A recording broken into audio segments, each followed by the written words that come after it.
let's go to a next caller here. And this is going to be Daniel L. You are up next, sir. Hello. Hey Bart, can you hear me? Yep. How's it going, Daniel? Good, how are you? Where are you playing out of? This is at the Gardens Casino in SoCal. Gardens, SoCal. And what's the game size? This is the 5-5 game with the 600 cap, but the $10 straddle has been on for the majority of the night, so it plays a little bit short when the straddle's on, unless people get deep, since there's a 600 cap. So is the 5-5, have they like been screwing around with their caps over there at Gardens, or has the 5-5 always been 600 cap? The 5-5 has been a 600 cap, but they introduced a 5-5-10 game with a mandatory straddle, which is an 800 cap, and plenty of people tend to kind of um, go to that one to kind of gamble a little bit more since it's a bigger size game. So apparently that killed the 5-10 game, which was a 2,500 cap. So you're saying they have a 5-5 600 cap game where they will actually allow straddles, but then they have a 3-blind 5-5-10 game with an 800 cap? Correct. And that also has straddles going on sometimes. So that becomes a 5-5-10-20 with an 800 cap. I mean, that's bringing it back to like the old commerce days where Right. where it was like a 5-10 400 cap back in the day. Yeah, exactly. And now they don't play any bigger games at all? So apparently that killed the action for the 5-10 game, which was a 2,500 cap since all the Right. Rex are going to the 5-5-10 game. But that game can sometimes get deep, as deep as 10K I've seen, just because there's so much action. And Wow. they also have like the bounty game going on and, stand-up game and all kinds of nonsense at that level. So it gets deep. Wow, that's that's bizarre. I don't know why some places like it seems like it's like the most obvious thing that you don't want to screw around and like I remember the bike put in like this is way back. They tried to do like a 2 to 500 game when they had a 5-5 to 1,000 cap game. It's just to understand that these games will cannibalize each other, and then people come in and then they don't see the normal game that they play in, and the game's empty, and then they go to other casinos. It's just kind of bizarre. All right, so you're in, and then by the way, too, in Commerce, they don't allow, unless they change it, they don't actually allow the straddle. It's in these yellow chip games, it's just a blind raise, at least when I was playing 5-10 there. So that's interesting that this is a true straddle. So 5-5, most of the time straddle's on 600 cap. How deep are you? We are 700 effective. I have 700, and the villain is he covers the table with about 2K. Okay, so 700 effective. Okay. Yeah, so this 5-5 regular game is kind of the lesser of the two wild games Okay. compared to the 5-5-10. Sure. Yeah, so villain, just as a quick background, he's young, kind of slightly loose, aggressive. I've played with him before. He's been three betting pretty often, and also raising at times where he's put pressure on people before. So that was just kind of the very small sample size I've had on him. Okay. So he opens the middle position to 30 over the straddle. So MP to 30, is that about the standard open here to like basically 3x? Standard, yeah. Okay. Some people go 25, some people go 60. You know how it is at 5-5. Yep. Cutoff calls, and we are on the button with pocket fours, spade and diamond. So hero on button with 4 of spades, 4 of diamonds, and you call. Cutoff calls, and then we call. Right. So cutoff calls, hero calls. So this gets into like a little bit of a situation here too, where because of the fact that there's this cap and you're playing the straddle, even at just a 3x open, right, at 700 effective, like you're barely making like 20 times the open size here. We go back to the old, like, there's an old Crush Live Poker 15, 25, 35. I mean, it's really old school stuff where it says like, well, if you're 50, you can make 15 times the raise size, you can set mine 25 with a suited connector, 35 with a gap suited connector. Nowadays, I mean, with this setup though, probably if it's close, I would call because I'm sure, Daniel, the people are stacking up with overpairs like left and right here, right? Like they're never folding overpairs in a game setup like this all that much, right? Yeah, even if they are a little bit shorter, I tend to not fold pairs very much. Sets are pretty they're kind of valuable. gold in my hands. Yeah. All right, so you make the call with pocket fours. What about the blinds?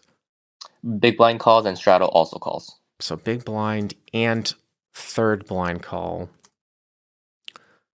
So it looks like you guys 1, 2, 3, 4, 5 ways, right? Like 150. 155 ways, and the flop comes out Jack of clubs, four of hearts, deuce of hearts. So you flop middle set. Middle set, Okay. looking pretty good, and Yeah. I had been stuck all day, and it was kind of the first hand that I made, so I was pretty excited. Okay. And unfortunately, it checks all the way to me. I would still bet.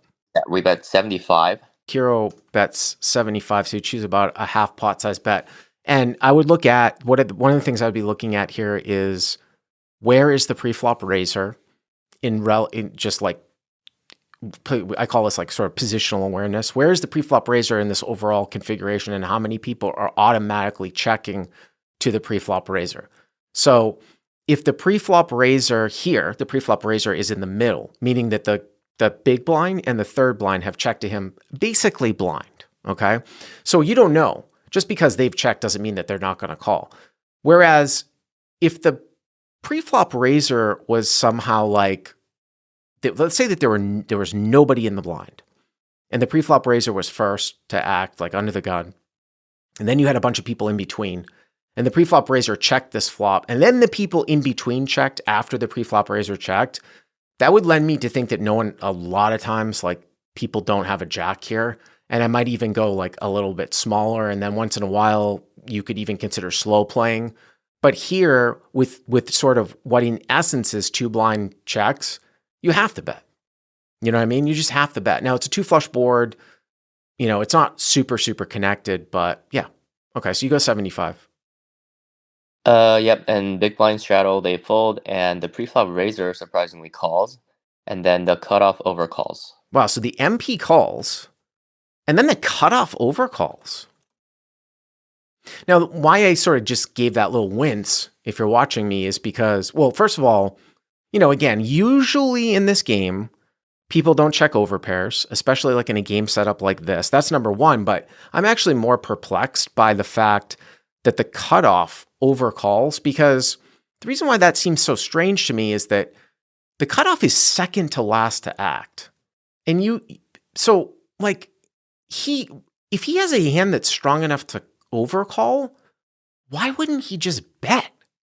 Now, you have middle set. I mean, that's sometimes a way to kind of understand, like when I talk about like when you're in late position and a guy to your direct right check calls, it's always strange.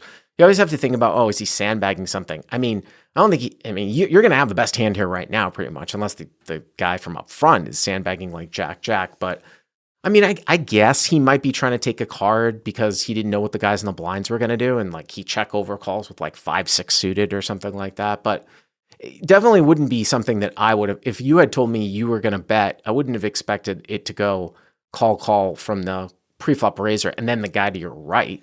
It's just a little bit bizarre. But okay, you guys put 225 in on the flop, so it looks like it's what, 375 now? Yeah, I agree with you. The cutoff, if the pre-flop raiser checked to him, he would probably bet all his jacks, ace jack, king jack, Right. jack 10, whatever it is. Yeah. So I actually thought he might have had hearts that he checked. Yeah, okay. So I was pretty worried of that. And the turn is 375, seven of hearts. Okay, yeah. Didn't like it too much, but they both checked me again. They Would you bet both here? checked you again. I mean, this is kind of like the shitty, like sort of restrictive nature of this game. Because here's the thing, right? So you start with 700 effective because that's what your stack is. Did the cutoff have you covered too? Cutoff, yeah, he covered. Okay. So, I mean, you've put in, so you got like 600 left. You get into a situation here where like, if you bet, say I'm just taking a number like 150, and then like say the cutoff like check jams for 600. I mean, now you're in a situation where it's like 1125 and it's like 450, would be right around like 1125, 450 for you to call. And I mean, you've got 10 outs, so you only need like 3.5 to 1. It's just, it gets real dicey here in a spot where if you get check jammed on, are you going to bet fold the set? I mean, if you knew the guy had a flush, you probably wouldn't get the right price.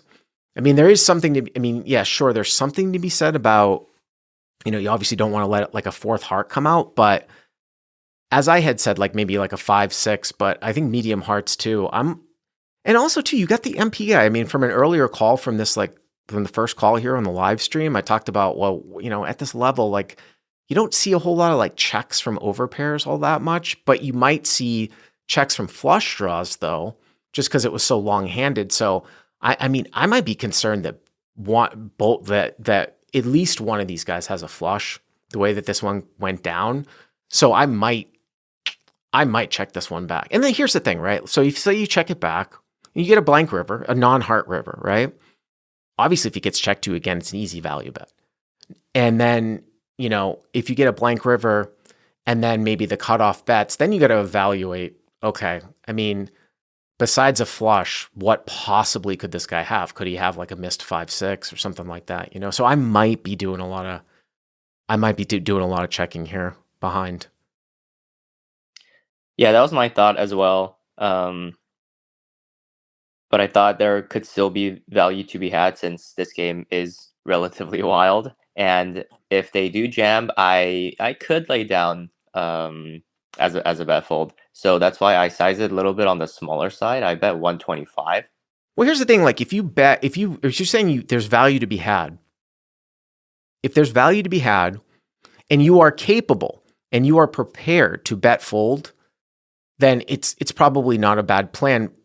But there are situations, I remember when I used to do a bunch of private lessons, like in live, like in smaller stake stuff, where the guys, they would have that plan, but then they just were incapable of folding, which is a disaster. I'm not saying that it would be you, Daniel, but that becomes a disaster. But I still think that, I mean, I understand that you're saying that there's value to be had, but with the propensity for at least one of these two guys to have a flush here, given this weird action, I still think I probably check more than bet small. But okay, you go 125. Yeah, that makes sense. Yeah. So 125, and it gets even weirder. So preflop raiser MP, he calls next to act, Right. and then the cutoff folds. Okay. Wow, the cutoff folds. So maybe the cutoff did have like ace 5, 5-6, something like that. So MP calls and then fold. I mean, are you on board with my thought that it would be pretty rare in this game for someone to like check call with like kings, queens, or aces or something like this? I mean, how often does that go on in this game? On the flop, I'm talking about. I don't think he had an overpair. Maybe if Right. something nutted like ace jack of hearts, and he wanted to maybe play play it as like a check raise or see what's going on or overflush someone. But if he had kings, aces, queens, He's gonna bet, right? checking multi-way. No, I didn't put him on any overpairs, but I did want to get value from maybe 8s through 10s with the heart potentially that he check called. Now, how about if he did have kind of similar to one of the hands earlier in the live stream? Could he be check calling with like ace king with the ace of hearts, ace king with the king of hearts? Going back to the flop, you bet on the button, the blind's folded. So he's not overcalling. Now he does have a guy to his left, but we talked about how we almost always, it was shocking to me that the cutoff overcalled. So, if you kind of put yourself in his spot, it wouldn't be outrageous for him to call with like ace king with the ace of hearts, not expecting the cutoff to come in to his left. So if we're talking about him he's not usually going to have overpairs here. That might be a class of hand that he might have: ace king with the ace of hearts, ace queen with the ace of hearts type of thing here. That's definitely within his range, and he wouldn't be afraid to apply pressure on future hard boards and try to maybe draw to his ace or king as well. So he can definitely have that in his range as a player type. Now, with that being said, though, wouldn't he want to apply pressure on this card though? If he did check call the flop with that, like you had said. Yeah, maybe if he had a stiff ace of hearts, he might check raise all in. Yeah. So he calls. Yeah, it was kind of odd, but well, and then I do have to bring up something here too, that some people are bringing up. If he was slow playing Jack Jack, he might play it this way too, right? Because if he's got Jack Jack and it was a slow play, because I'm sure that slow playing is also rampant in this game, although it was very multi-way. If you're sitting there and you slow play Jack Jack and the button bet and now the heart comes, that's got to be one of the worst cards in the deck for you, right? Especially when the hero on the button bets again, because you block all the top pairs and the hero's going to have flush draws that he's betting in his range too. So that's another hand that he maybe could have. But all right, so we're 625, right, to the river, and it looks like you've got like maybe what, 480, 470 left in your stack, something like that? 470, that's Yeah. correct. Yeah. Okay. All right. What's the river here? Yeah, I didn't even think about Jack Jack actually. Yeah. But the river comes a brick, pretty much. Nine of spades. Yeah. I would say that's a brick. I would think. I mean, unless he's like, the only thing that might change is if he somehow, this could make sense. He could have 9-9 with a heart, didn't bet the flop, check called, right? It wasn't just, and then on the turn, you bet kind of small. He's got nines with a heart. That's the only thing that this 9, I think, changes. Once in a great while, like maybe he ends up with like 9-9 here somehow. Yeah, since I was definitely trying to target eights through tens with the heart, so the 9-9 is one hand I do lose to now. And he quickly, maybe within 10, 15 seconds, he counts out 4 red stacks and leads for 400. Now, obviously, I do remember I think that at the end here, it's not much of a decision, I don't think. But I think that the decision points and us talking through the hand before the river was actually the most interesting part here. You have a square call, right? It's not even close. Because if he does have like some of those hands that we talked about, ace king, ace queen with ace of hearts, like maybe he feels like he needs to bluff them now. It's definitely kind of bizarre for it's almost like he has the nut flush here, or he's got like the ace of hearts, right? Because he's betting into you, and you have a lot of flush draws here, right? And That's why flushes. I was so scared because it Yeah, looks like I have all the flushes, right, yet he's leading. So what are you really trying to get me off of, really? right, right. I mean, I don't know if he's thinking at that level, but I would say that the way that this one went down, he's betting 400 into 625. So, you're getting 2.5 to 1 here. Are you good here with this line 1 out of 3.5 times? I don't think there's any way that you can lay this one down. I think, yeah, people are saying they're not happy, but I think it's a call for sure. I'm not folding. Okay. So Yeah. based on player type, I there are certain players I would definitely just mug this immediately at this game, just because You 400 is just a know large them. bet for this game, and they just don't have a river bluff, right? And it's just always a flush. So against some people, I would lay this down, but based on player type, I did make the call, and it's interesting that you say it's a square call because I thought I kind of made a crying call. I thought it was beat maybe Hmm. half the time almost. Hmm. But we do make the call, and he turns up with a surprisingly interesting hand. He just says good call, but he shows 6-5 of diamonds. Huh. Wow. 6-5 at diamonds. Yeah, slightly out of line. It's not what I expected, but Yeah, leads that you to is, yeah. I mean, maybe it had something to do with the fact that that's a pretty bad call by him though on the turn when the third heart comes. I mean, he's open ended. He's got a guy behind him though, because remember, this is why I think this is a really interesting hand, right? Remember how we were talking about for the reasons why I thought this would be a check behind. I said to you, I think there's a really good chance that one of these two guys has a flush, right? Now, from his perspective on the turn though, it's kind of the same thing. When you bet again and the cutoff has overcalled, there's a really good chance that one of you two guys has a flush. How can he call with exactly. 5-6 on the turn? Yeah, he was a little bit ambitious. I mean, 5-6 of diamonds. The other thing too about his hand here is that, let's see, how many people were in the hand? 1, 2, 3. 5 total in the beginning. I guess that's too much for a c-bet bluff. I mean, betting 5-6 as the preflop raiser on Jack 4 deuce is not like necessarily a bad play, but there's just so many fucking people in the hand. It's probably too much. Yeah, You I know have what I one mean? last question for you, Bart. Yeah. If he checked the river, since we don't put him on any overpairs or even a jack, would you value bet the river and for how much? On a 9? Yeah. I mean, how can you not, right? Right. How can you not value bet the river here? It's just like, you could make a really, really extreme case, but you can't.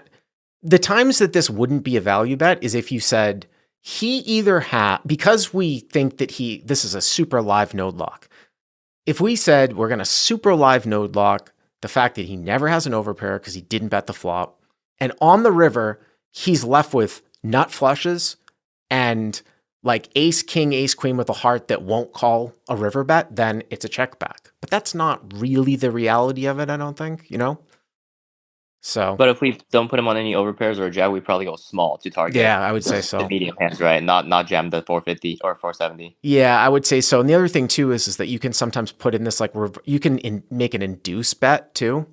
Here's the thing too, like, well, the problem here is that if he actually does play the nut flush as a check on the river, then you're gonna get fucking owned. But I was gonna say, like, you could maybe even like make it just a ridiculous small bet that we sometimes see in PLO. A lot of times in PLO, this is more of a thing in position where you make a ridiculously small bet because you just think that your opponent missed a draw, and you're trying to get him to raise bluff.